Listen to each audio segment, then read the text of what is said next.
Пришел новый аккумулятор. Так. Это ячейка от старого, которая не вздута.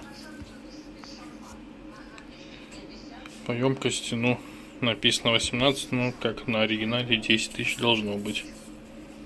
Сейчас установим, посмотрим.